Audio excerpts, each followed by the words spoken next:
Curtis A reached out to me, said make a theme song for my show. Said alright, just give me all the details, man. And my homie says he don't know. Well, if you're gonna pay me big bucks, cause I might should have something to say. He said, you know what I bring, I'm the customizing king, nothing else matters anyway. So is he gonna have guests? I don't know. Is he gonna go live? I don't know. What time will it be? What will you see? I'm pretty much in the dark, but I can guarantee you'll be customizing action figures, getting paint all on his fingers. It's art by Akerman. It's art by Akerman. Tips and tricks and conversation, sharing his gift with every nation. It's art by Akerman. Art by Akerman. You best get ready, cause now it's time for Art by Akerman.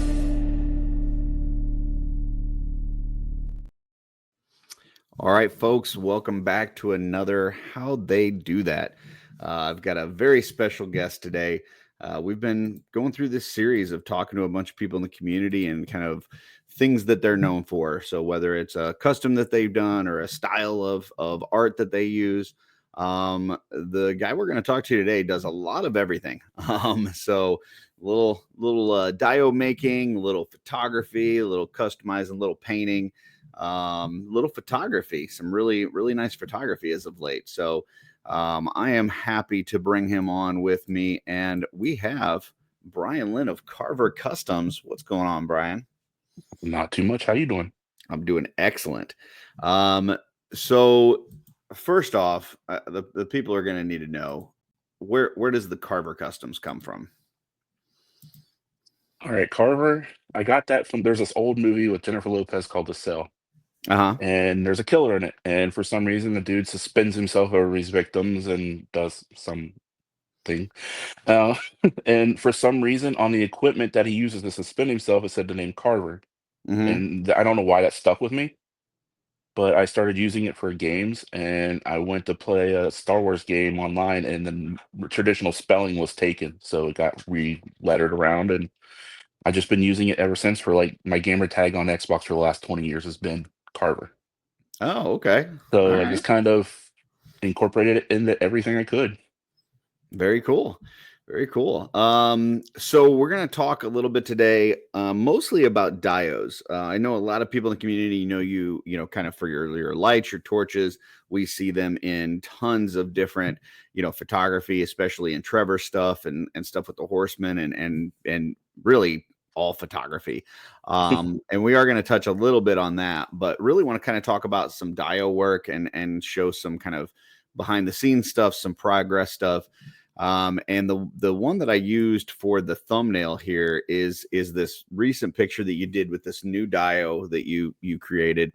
That's just, I mean, the dio's phenomenal. The photography, the photo on this was stunning. So, yeah, going to talk a little bit about this one, but just before we kind of get in the behind the scenes, like what were you thinking going into that? Like, what was your goal with this piece? Honestly, like I've been friends with Chris James for a while, and this is one of the dios that we talked about years ago doing is like a dungeon. And I just never got around to it. And I don't know, like after IshCon last year and talking to Jeremy and like him kind of giving me like a little lighting a fire under me, I just started going back and revisiting old ideas and stuff like that. And this is one of them that it's like, it's about time to do something with it, try and see what I can do. Very nice. So kind of starting out, we got a couple spots here. So it looks like you've got on the right there, like kind of the overall dio together with the walls and the ceiling and the floor and everything. And then we've seen you've kind of drawn out some of where I guess like the stones are going to be. Is that what we're seeing here?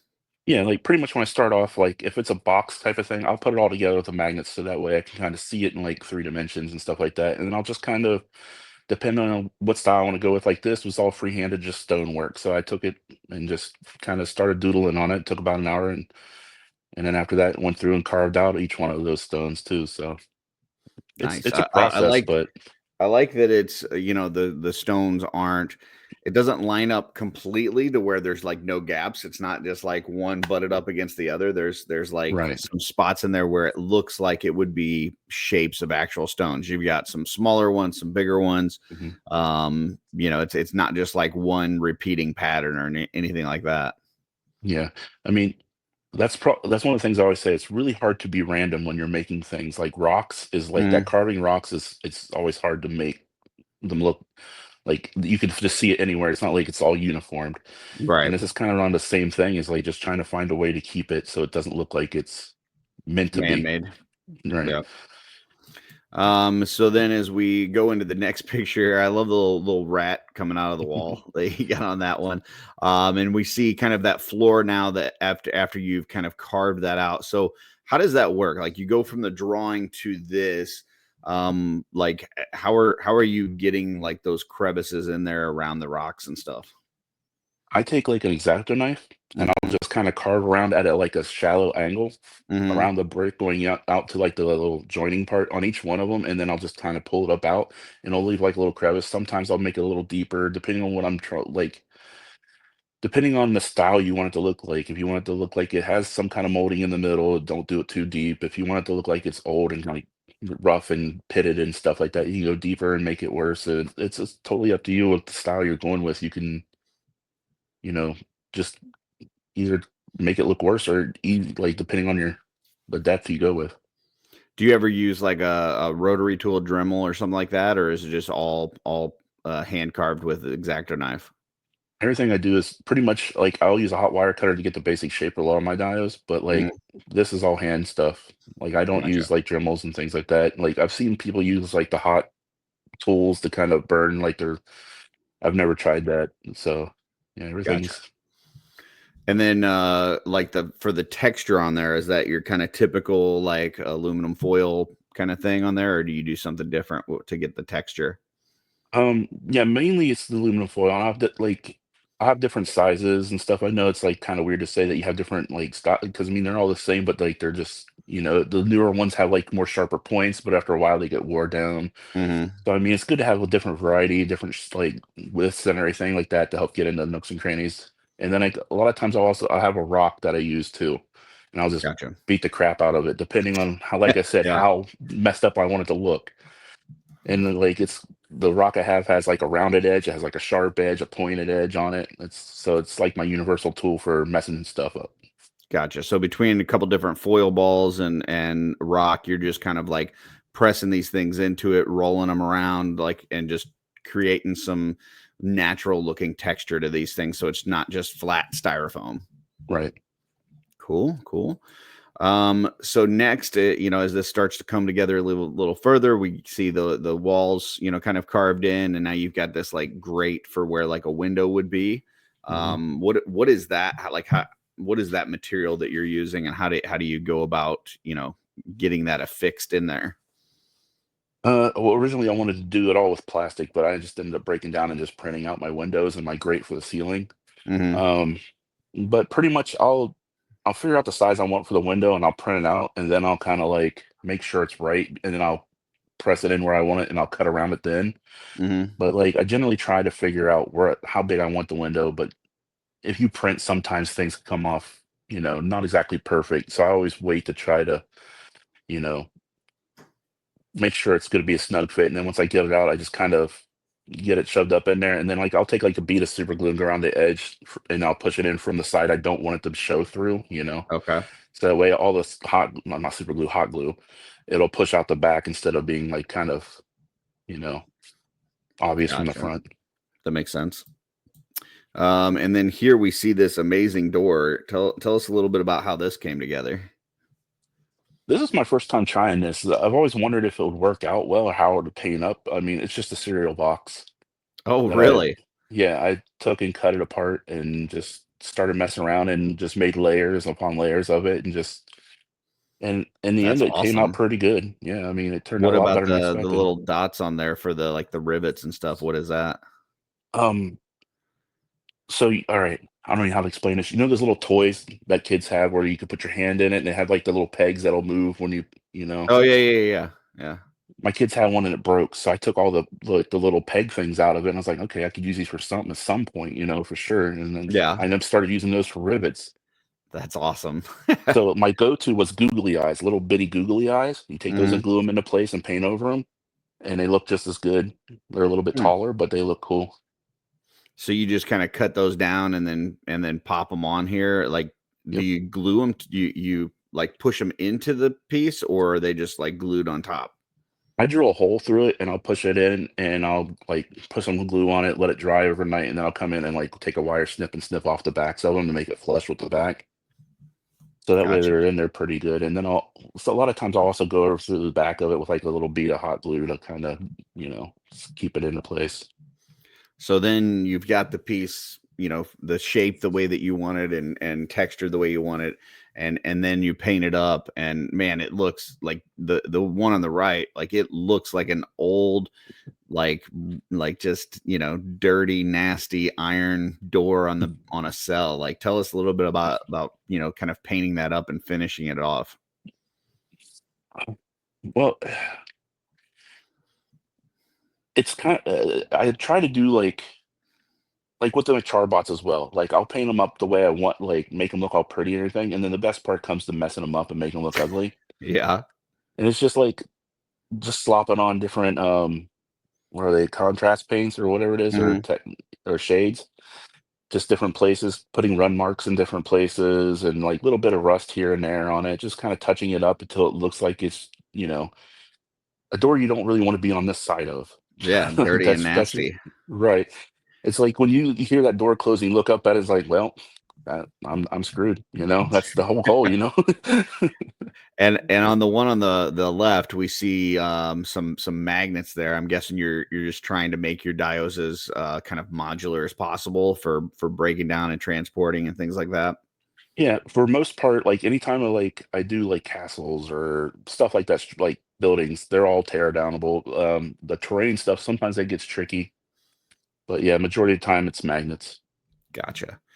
So then here's kind of getting closer. Now we've got the ceiling grate on there once again. You said, yeah, you printed that and then just kind of fixed it in there. Is Yep. that Yep. gotcha? And I love the whole idea of this, like the way, because I saw you kind of in a few of the chats that we're in and stuff. We're posting kind of progress pics and stuff, and I was like, man, this is gonna really look cool. The way that the light's gonna come in from certain angles, and then not only come in, but then catch that grate and leave these like shadows of the light coming in that certain way, which was gonna I knew it was gonna look fantastic, but I had no idea how great. So here we've got you've made up some shackles here, and we Mhm. can kind of see this finished product with you've got one of your torches on the wall and that light coming in from the grate up above.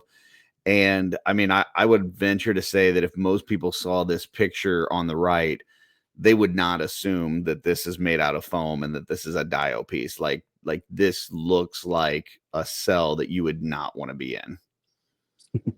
I had other pieces and parts I wanted to do for it to have little add-ins, but just time-wise, it just wasn't working out. But I'm really happy with like, I don't know. I think I always put it off because I didn't know if I could pull it off in a good way.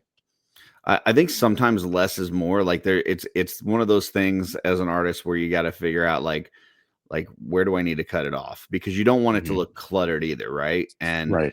to me, especially for this being a dungeon, right? Like, I mean, you don't want a bunch of stuff in there. Like, you don't want your prisoner to have access to to a anything that they could use as a weapon or anything.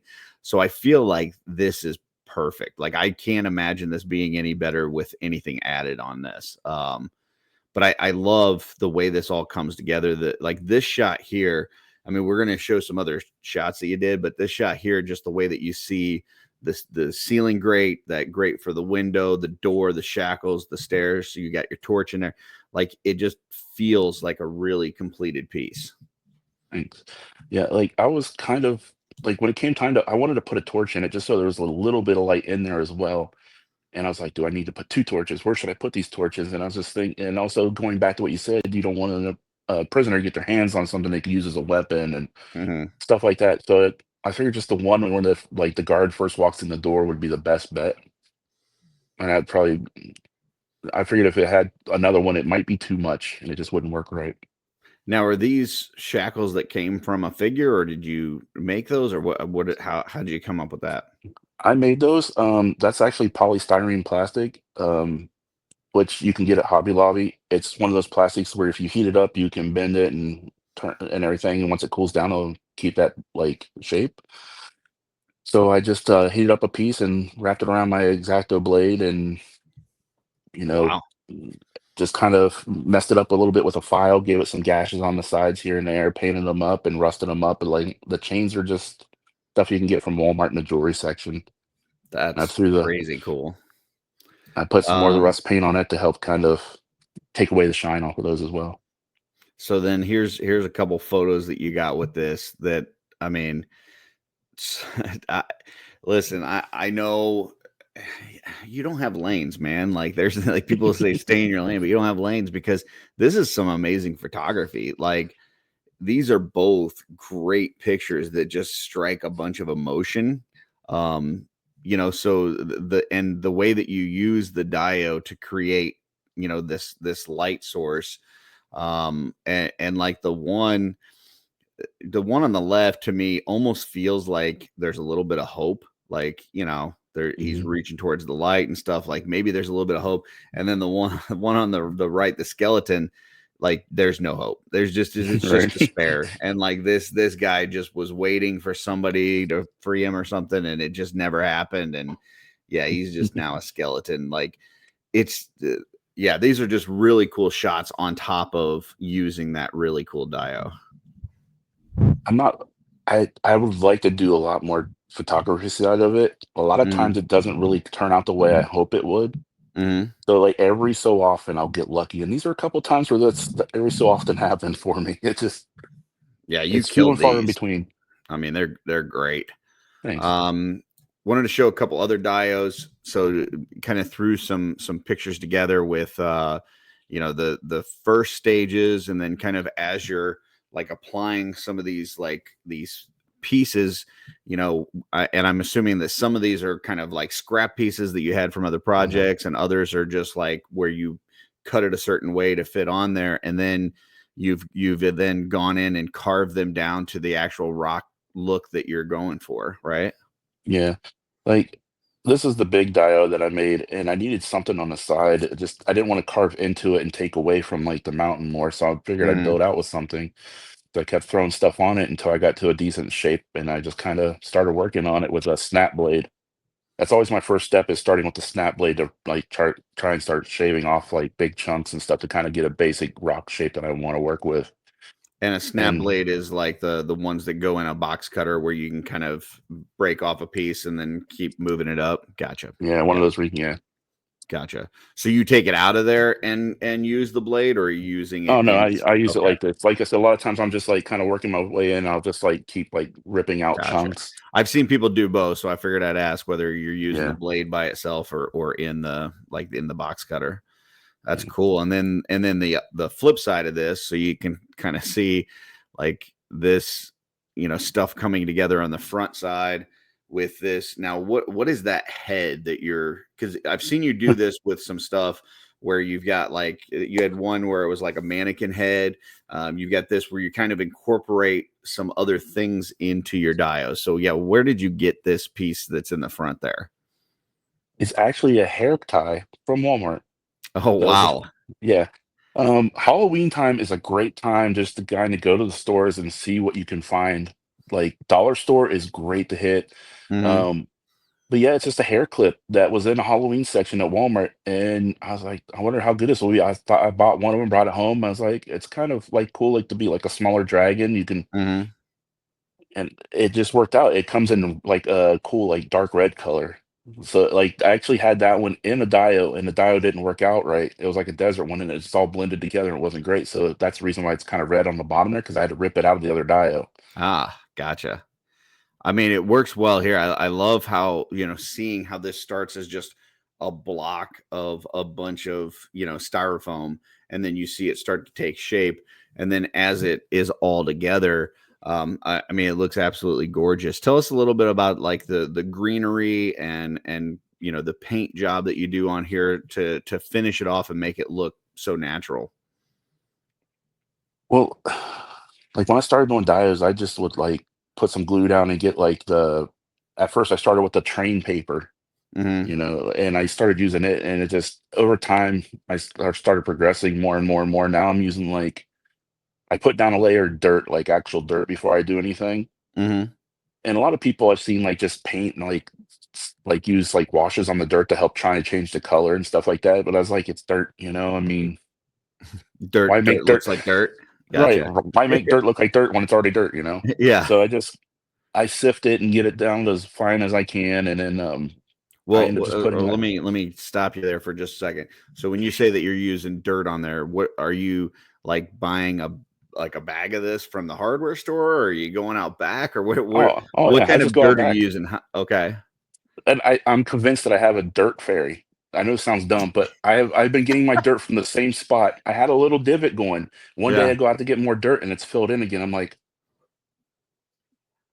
what Hmm. the hell? Interesting. Okay, so I mean, I've got a hopefully coffee it keeps table like working. that. I'll leave stuff there overnight. I come down the next day and it's just gone. It's cleaned up. It's crazy. So, so maybe we got the same kind of fairy going on. Um, so you put the layer of dirt down, and then tell us a little bit about the grass and some of the other greenery and whatnot. The static grass it took me a while to get around to using it, and I'm really glad I started to because it just adds a whole nother level to it. Um, at first I was nervous about using it because I didn't know if it would affect how the figure stood, Hmm. and also like if you left the figure standing on it, would it hold its, would it come back to shape or would it pop back up or anything like that? But it really adds like the whole other like level to it with like actual grass standing up. Um, excuse me. And like So how do you do that? Like what? Because I've never used that stuff before. So how does it actually work? all right, so there's static grass applicators, or if you want to, you can look on YouTube for your make your own one with a bug zapper. By the way, Hmm. don't touch your fingers while you're using it. Oh, okay. Good. Yeah. Good safety note. Pro tip. Yeah. But yeah, like you can get like actual like static grass applicators, and what it does is like you put it in the end and you turn it on and pretty much has a wire that's negative, and you set that down on what you're using, what you're like putting it onto. So Hmm. it adds the negative charge and it positively charges the grass as it comes out. And when it touches, it kind of like uses static electricity to help it stand up. Hmm. Um, How and does it that's like, stick to the dio itself? oh yeah, like I put down a layer of, like Mod Podge Okay.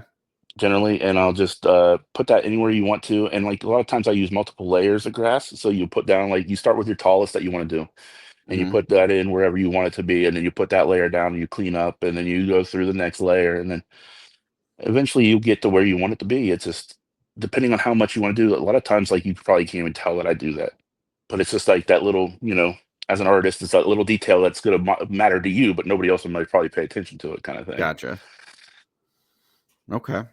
And then the other little like plants and stuff. I'm guessing that's like going to like a pet store or aquarium or something, or what do you got going on there? Yeah, just the little floral department and Hobby Lobby, grab some fake plants and stuff like that. The trick is finding stuff that will fit the aesthetic for the size that you want it to be in as well.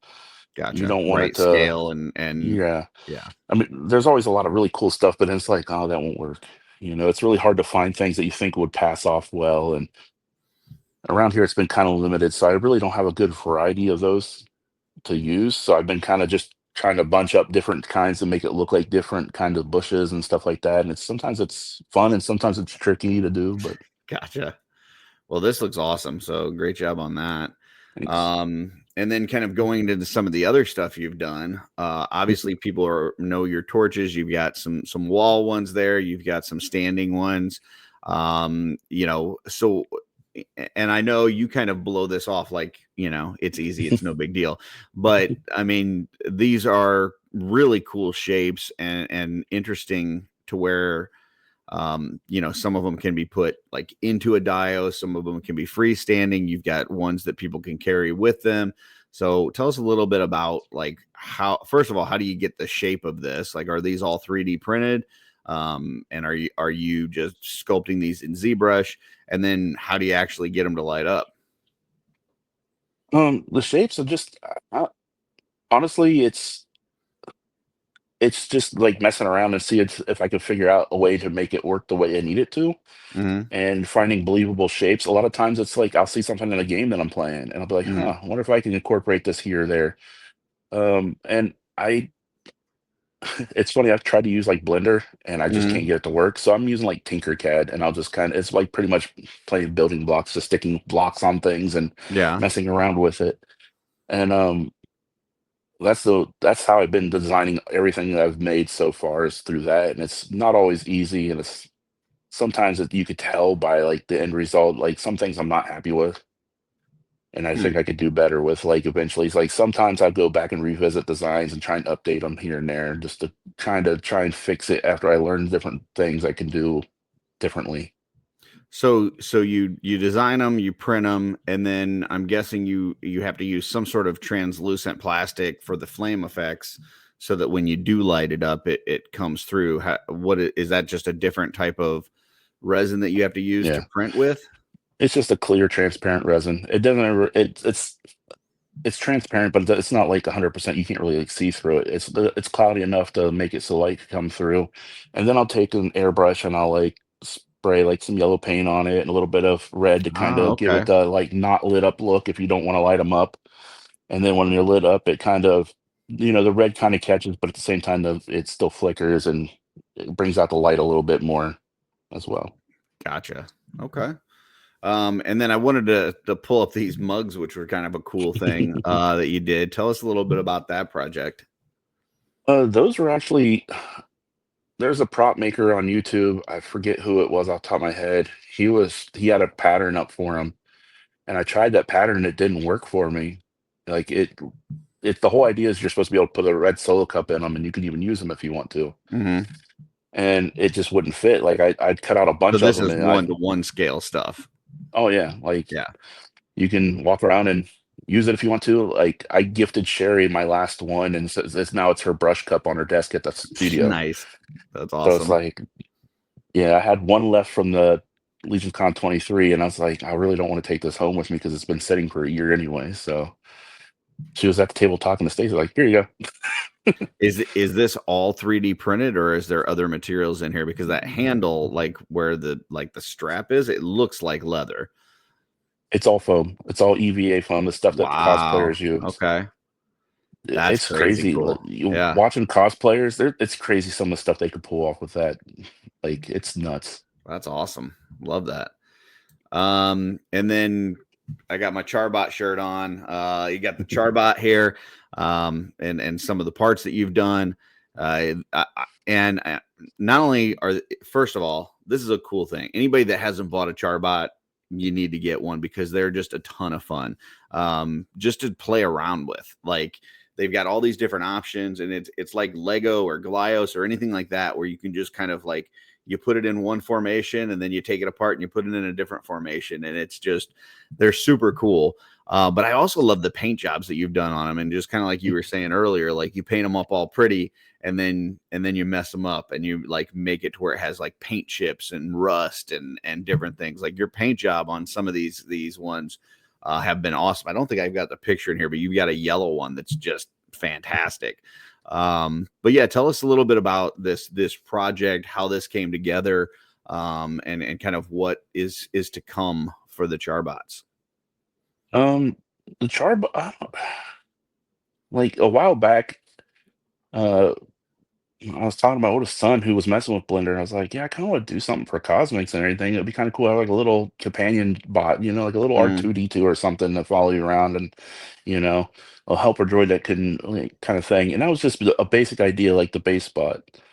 And it was just, there was no idea of making all these other arms or anything like that. There was no name to it or anything. It was just like an idea to kind of do that with. And that was even before like trying to think about incorporating cosmic pieces into it and like making it interchangeable with that. It was just, let's see if we could make something that would look cool and see if it would, what kind of response it would get. Because I mean, that's most of it. Half the time is just throwing stuff against the wall and see what kind of reactions you get, see what right. sticks. And so then like we started making it and everything, and it started coming together and it was really cool. And I was like, hey, what if we kind of do this? So I started taking the arms and tearing off like parts of the arms and like in the program and started messing around and seeing if I could come up with different like ways to do arms and stuff like that. And it turned into like, okay, so if we could do this, why don't we do something on the top here? And it just turned into like making it like building it, making it your own customized companion thing. Like you can make them any way you want to. You can have them all banged up and dirty. You can have them like, in the prison and Slog's ordering these little bots around to do everything for you, and you could paint them up however you want and give them all kinds of options. And there's a bunch more coming in March. Very nice. Very nice. I think we get a look at it at MesquiCon, right? Coming up. Yeah. Very nice. Yeah, MesquiCon will be the first place I'll have it to show off, and somebody's going to be lucky enough to win it at the wave 2 of it, all in at the Mythic Meetup, and they'll be the first ones to have a chance to mess around with it and see what they could do with those pieces and parts. Very nice. Yeah, this we're recording this ahead of time, but this video should be dropping March 3rd. So a couple weeks after we drop this video will be MesquiCon. So if you're in the Midwest, anywhere close by, definitely come join us. March 21st is the Mythic Meetup, which is a lot of fun. We may hear some sort of new announcement from the Horsemen. We did last year. And then the 22nd is the actual show.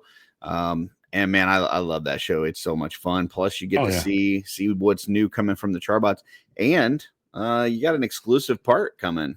Correct? Right. Yeah. Pete reached out to me or came up to me at Legion's Con and said, "Hey, I had an idea." I was like, "Yeah, cool, no problem. We'll mess with something." I went home and I had it done within like a day and a half. Yeah, I mean, And he I didn't sent read it the to him. message for a couple weeks, Right. but yeah. Yeah. Yeah. Typical Pete. But that's awesome, man. I can't wait to see what's coming new for this. And definitely get that exclusive part. That'll be awesome. So I will say that there's something that will be at Legion's Con for it. It was supposed to be in wave 2, but it's kind of being trickier than what I wanted it to be. mm-hmm. But it will make it completely different, a whole nother way to make your Char-Bot its own thing. It'll a whole nother way of customizing your base bot that it isn't available right now. Beautiful, beautiful. And I did want to pull up last slide, a little self-indulgent one for me, because this is a project that we worked on together. It was between me, you, and my wife Darla. She made, Lynn had been asking for a little pizza chef named Giuseppe, and it was kind of half joking, half serious. Like we had this gnome head that was created by Walter DeMarco. And he just like, I just want this guy to be a guy that makes pizzas named Giuseppe.